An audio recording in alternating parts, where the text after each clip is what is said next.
I mean this in the nicest way possible. Write the effing memoir. This is I mean this in the nicest way possible, and I'm your host, Ram. Now listen, when I say write the effing memoir, I'm not telling you to quit your job and go live like a recluse in a mountain cabin pretending you're writing the next great American nonfiction masterpiece. I'm talking about something much simpler and also much deeper. I'm talking about documenting your life, owning your story, being honest with yourself in a way most people never get the courage to attempt. Because everyone has a story, but very few people ever claim it. And that's what memoir really is. It's not about fame.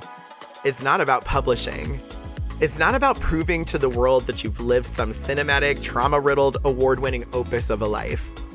Memoir is about meaning. It's about clarity. It's about healing, sometimes in ways you don't see coming. And I'll tell you the truth. I always knew I wanted to write a book, but I didn't know what kind of book.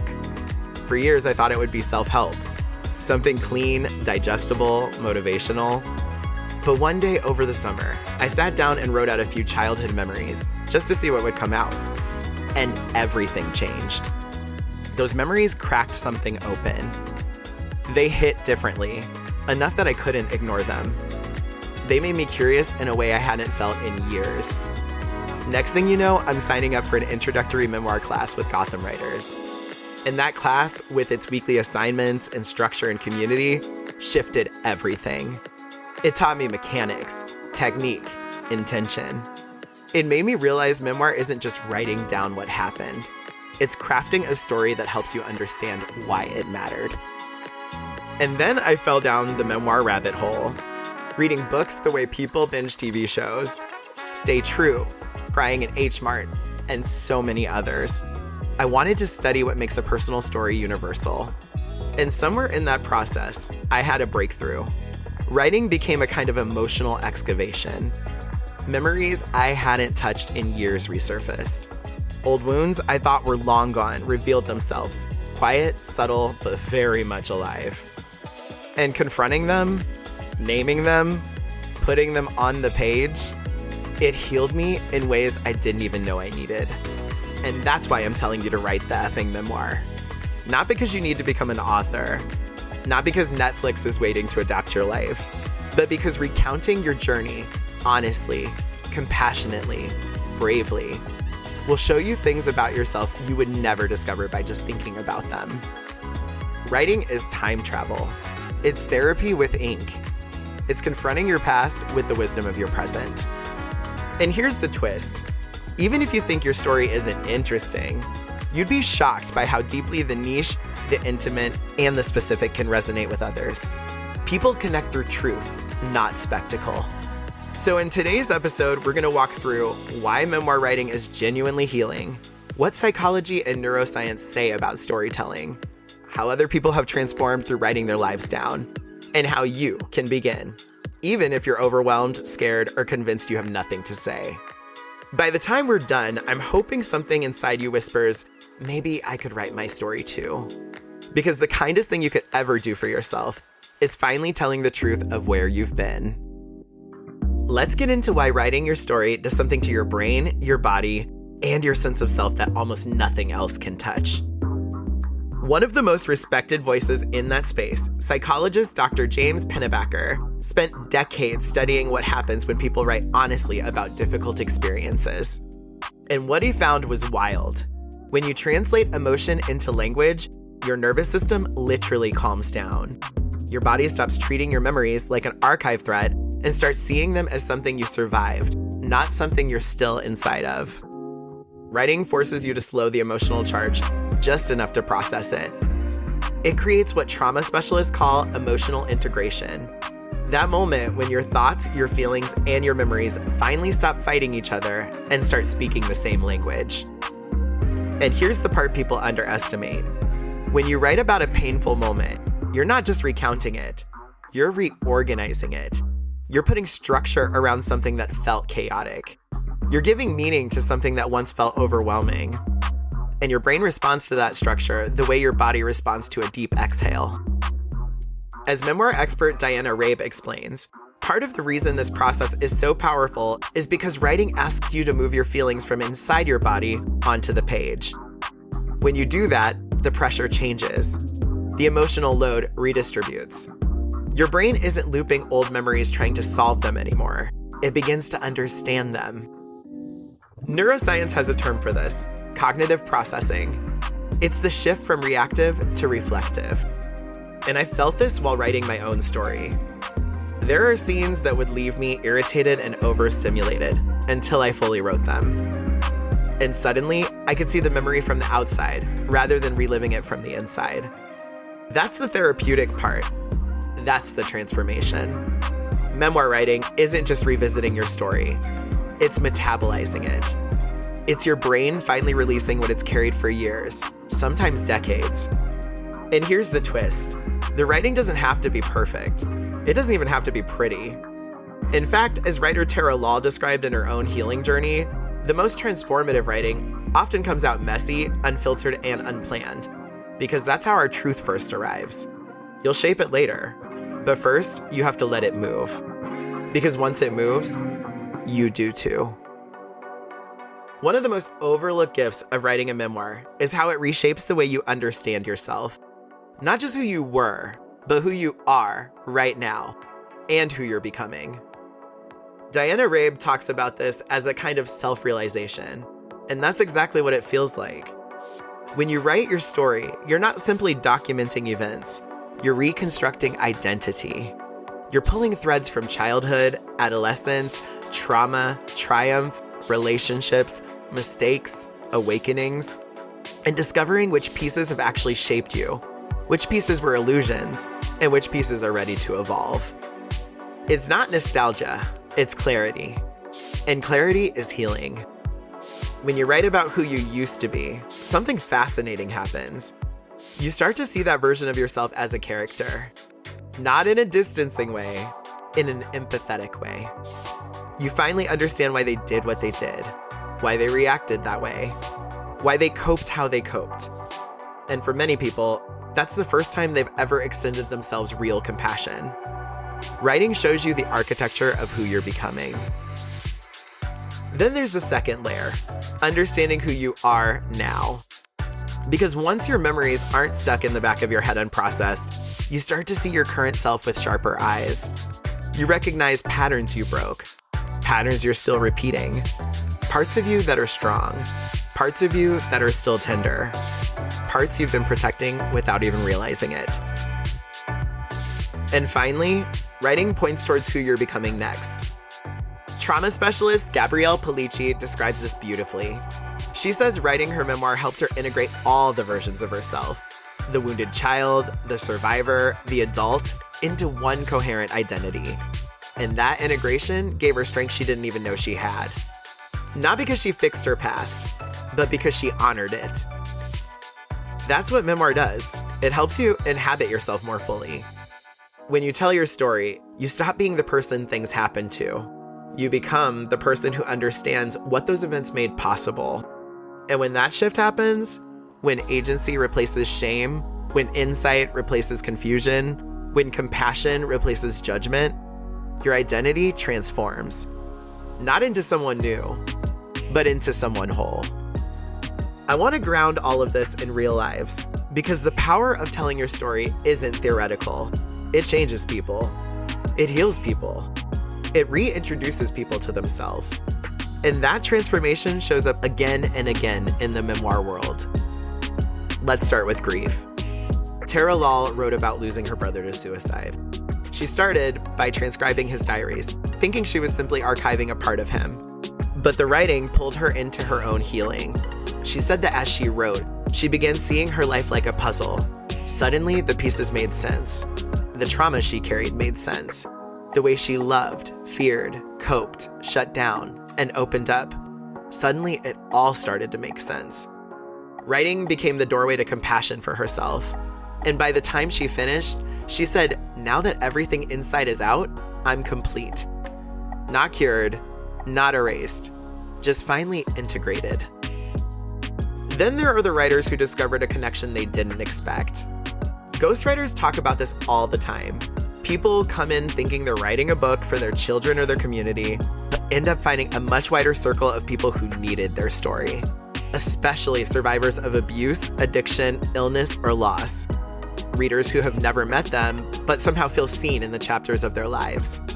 It's like the moment you speak your truth, someone else finally feels permission to speak theirs. Memoir creates these invisible bridges. And then there are the memoirs that completely reshape how we see public figures. Think of someone like Michelle Obama with Becoming. Even if you haven't read it cover to cover, you've probably heard people talk about how it let them see her beyond the resume. As a girl, a daughter, a woman figuring it out in real time. Same with Viola Davis in Finding Me, or Prince Harry in Spare. Whatever you think about the royals, that book forced a lot of people to see the psychological cost of growing up inside that machine. And then there's Tara Westover with Educated. Before that book, most of us had never heard her name, but the story traveled because people connected with the truth of it, not because she was already famous. I bring these up not because I've done deep literary analysis on each one, but because I pay attention to pop culture. You can literally watch in real time how a memoir can shift the way someone is understood. That's the power of telling your story honestly, whether you're a public figure or a total unknown. When you really zoom out, the experts all seem to agree on one thing. Writing your story changes your brain and your sense of self. Psychologists have been saying this for years. One of them, James Pennebaker, found that when people write about difficult experiences, their emotional distress goes down and their sense of clarity goes up. Not because the events get softer, but because the brain finally has somewhere to set them down. It's like giving your nervous system a filing cabinet instead of letting old memories sit there like open tabs you never close. And you hear a similar echo from professionals who work directly with memoirists. One therapist writer described memoir as a second chance at understanding your life, not rewriting it, but finally seeing it without distortion. She said many people come to the page carrying secrets, questions, or old misunderstandings, and the writing becomes a conversation between who they were and who they're becoming. Ghostwriters talk about this. One described memoir as part healing, part clarity, part liberation, because the process forces you to connect dots you've avoided or revisit memories you froze in time. The moment you write about them, they stop being shadows and start becoming information. And then there's the perspective of writing mentors, the people who shepherd memoirists through the hardest emotional terrain. One of them said, memoir is not for the faint of heart, because it asks you to hold your past up to the light and then tell the truth about what you see. But she also adds it's worth it, because the courage it takes to write a memoir often becomes the courage someone else needs to read it. So from psychologists to writing coaches to trauma specialists, the message is the same. Telling your story is transformative, not because you're performing it, but because you're processing it. One of the biggest misconceptions about memoir is that you just sit down, take a sip of coffee, and type your life story from beginning to end. That's not how it works. Memoir is not a chronological report. It's not a diary dump. It's not a timeline of everything that ever happened to you. Memoir is architecture. It's design. It's choosing the shape that best tells the truth. And the beautiful thing is, there is no wrong structure, only an honest one. Some people write chronologically because the sequence itself matters. The order of events is part of the meaning. Seeing childhood lead into adolescence, lead into adulthood, creates a natural arc of understanding. Others write thematically. They follow threads: mother wounds, ambition, sexuality, faith, addiction, identity. Each theme becomes a lens, and the chapters become rooms built around a single emotional truth. Some writers are scene-driven. They remember moments, not sequences. They write the night everything changed, the kiss that rewired them, the moment they realized they weren't safe, the day someone saw their greatness for the first time. And the memoir becomes a constellation of turning points. Others write from memory fragments, small images, smells, snapshots, a certain song, a piece of clothing, a doorway, a hospital room, a phone call. These fragments often reveal the emotional undercurrents we've never put into words. And then there are the hybrid storytellers, the ones who build as they go. They mix structure and intuition. They follow what calls them forward. They build the bridge while walking across it. And somehow it works. The truth is, the process is the point. You don't write a memoir because you know exactly how it will look. You write a memoir because you're willing to discover the shape of your own story. And here's the secret nobody talks about enough. Whatever structure you choose will teach you something different about yourself. Chronology shows you patterns. Themes show you meaning. Scenes show you impact. Fragments show you memory. Hybrids show you evolution. Your story doesn't need to be tidy. It just needs to be true. I want to start this part by being really honest with you. Nothing in my writing life began to click until I stopped trying to figure it out alone. The single biggest thing that changed my writing and my confidence was taking a writing class. Not because it suddenly made me perfect, but because it taught me the actual mechanics behind telling a story people can follow. Plot, structure, character development, the major dramatic question, theme, 3-act structure. All the things no one teaches you in high school English class, and all the things you absolutely want to understand if you plan to publish someday. Then there were the assignments, the weekly deadlines, the rhythm, the accountability. Those pieces trained me in ways I didn't expect. They forced me to show up even on days I felt tired or insecure or overwhelmed. They reminded me that writing isn't magic, it's reps. And right beside that class was something equally transformative, my writing group. I cannot overstate how impactful it's been to have other writers reading my pages, giving thoughtful critiques, and pushing me forward. There's a kind of creative intimacy that happens when people care about your story enough to tell you the truth. Gently, clearly, passionately. They helped me see blind spots. They celebrated my breakthroughs. And they held me accountable in a way that felt loving, not pressuring. And doing all of this while the memories are still available to you matters more than people realize. The longer you wait, the more the little details, the way a room smelled, the look on someone's face, the exact words they used, start to fade. Writing your story while it's still emotionally present in your body lets you capture a level of honesty you don't always get if you keep putting it off. Revisiting earlier chapters surprised me too. Every time I return to them, I see something new, a deeper layer, a sharper line, a truth I wasn't ready to face the first time around. That's part of the gift of memoir. It grows with you. And before we continue, I want to offer the 3 things that have helped me the most on this journey, exactly as I promised earlier. Number 1, take a writing class if you can. Learn the craft. Number 2, join a writing group. If you want to publish, you're going to need beta readers and accountability. Number 3, don't pressure yourself. This should be something you feel genuinely called to do. And here's a bonus at no extra charge. Be open to advice. Seriously. You can't enter this space pretending you know everything. I certainly didn't. And being teachable has made this entire experience not just meaningful, but fun. Writing my coming-of-age story has been one of the hardest emotional undertakings of my life. There were nights I cried after putting down a chapter. There were scenes that hit harder than I expected. But getting it all out into the open, letting my younger self speak, was priceless.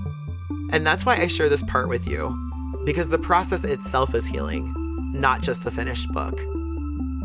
Before I ever open my laptop to write a chapter, I treat my creativity the way an athlete treats their body. You warm it up. You don't fling yourself into a cold sprint. You stretch, breathe, and get your mind where it needs to be. My writing routine works the exact same way. Journaling is always my starting line. Not because the journal itself will make it into the book. It won't. But because it clears the static. It clears out the mental clutter so you can actually see what you're trying to say. Some days I write 1 page. Some days I write 10. The point is to get honest before I get structured. I also know a lot of writers who swear by other tools that might work for you. even if they're not a huge part of my process yet. Some people love using voice memos, talking things out first, then writing later, because certain truths come out easier when you're speaking. Others like to start with quick sketch scenes. Where am I? Who's here? What's happening? What does it feel like? No pressure, just a rough draft of the moment. I'm still more of a sit down and type guy, but I think it's helpful to know there isn't one right way to get the story out of you. Flashback tracking became essential once I realized my past has layers. Trauma memory doesn't flow chronologically. It arrives in bursts, fragments, smells, songs, arguments, moments that feel both close and impossibly far away. Mapping those moments helped me place them in the right emotional sequence, even if not the literal one. Then there's the practical side, the systems. Good old-fashioned folders and docs. I have a digital space for everything. Chapters, cutscenes, voice memo transcripts, notes from class, feedback from my writing group. It keeps the chaos contained so the creativity can run wild. Setting time blocks changed my discipline. Instead of waiting for inspiration, I carve out actual writing windows. Sometimes early in the morning, sometimes late at night. But they're protected. They belong to me and to the story. And none of this works without emotional aftercare. People do not talk about this enough. When you write memoir, you're not just typing. You're excavating. You're revisiting rooms you left on purpose. You're touching memories without anesthesia. So after I finish a heavy writing session, I take care of myself. Sometimes I light a candle. Sometimes I sit in silence. Sometimes I pray. Sometimes I just go outside and breathe. But I always give myself space to come back into my present day life fully. Because writing about the past is powerful, but living in the present is essential. Here's the truth. Not everybody listening to this episode wants to write a whole memoir, and they don't need to. The goal of this isn't to pressure you into producing a book. It's to open a door. It's to show you there are gentler, smaller entry points into understanding your own life more clearly. So if the idea of writing hundreds of pages makes you think, fuck that, start here with journaling as an entry point. Write for 5 minutes. No structure, no grammar, no expectation. Just let your mind spill whatever it's already trying to hold. A journal isn't a memoir, but it builds the muscles a memoir will someday use. Daily story snapshots. Instead of writing your life, try capturing one moment a day. A look someone gave you. A sentence you can't shake. A memory that resurfaced out of nowhere. A feeling you finally named. Fragments eventually become patterns. Patterns eventually become meaning. And meaning eventually becomes story. Tiny vignettes or microstories. Think of these as emotional Polaroids. Small, self-contained snapshots that hold one truth in focus. There's no pressure to explain everything. Just capture one thing honestly. This is enough. This counts. This heals. Writing is not about volume. It's about clarity, connection, and courage, even in small doses. Before we wrap, I want to leave you with something small, something you can actually do after this episode. Think of it as a tiny creative ritual, a moment that's just for you. And yes, it's a challenge, but the soft kind, the kind you grow into. I'm calling it the Pass to Paper Challenge. And don't worry, it's not a writing marathon or a homework assignment or some overwhelming 20-page emotional excavation. It's one moment, one scene, one truth. That's it. Here's how it works. At some point today, or tonight, or whenever you get a moment alone with your thoughts, I want you to write one real moment from your life. Not a full memoir, not a childhood saga, just one memory or feeling that's been sitting quietly in the back of your mind, waiting for you to finally acknowledge it. It could be something small, like the first time you realized you were different. It could be something joyful, like a moment you felt seen, or something painful that still tugs at you more than you'd like to admit. Put it on paper. Just one page, one scene, one truth. That's the entire challenge, because that's where the healing starts. When your past stops living only in your body and starts living in language. When it becomes something you can look at, breathe through, and slowly reclaim. When you can say, that happened, and now I fully understand something about myself because of it. That's all the Past to Paper Challenge is meant to do. Give you one small doorway back to yourself. And if you feel something shift, even a little, trust it. That's your story waking up. At the end of the day, this isn't about writing a book for the world. It's about writing your life back to yourself. It's about creating a space where you can finally see your story, not as something that just happened to you, but as something you survived, something you grew from, something that shaped the version of you who's listening right now. You deserve to see your story on paper. You deserve to understand what formed you, what fueled you, what hurt you, what healed you, and what's still waiting to be written next. Your story matters because you matter. And because you know how we do things around here, sometimes the kindest thing you can do is be real. Real with your past. Real with your truth. Real with your healing. Writing your story isn't just an act of creativity. It's an act of honesty, of courage, of finally choosing to stop running from the chapters you've already lived. It's choosing to meet yourself on the page with compassion, curiosity, and maybe even a little forgiveness. As we wrap up, maybe don't just think about this later. Open a fresh note, or pull out that cute journal you bought and never touched, and give yourself 5 honest minutes, because that's where the story begins. In the quiet, in the honesty, in the decision to show up for yourself. Thank you for spending time with me. Thank you for being open, curious, and brave. And thank you for trusting yourself enough to even consider writing the life you've lived. I'm Ram, and thanks for getting real with me today.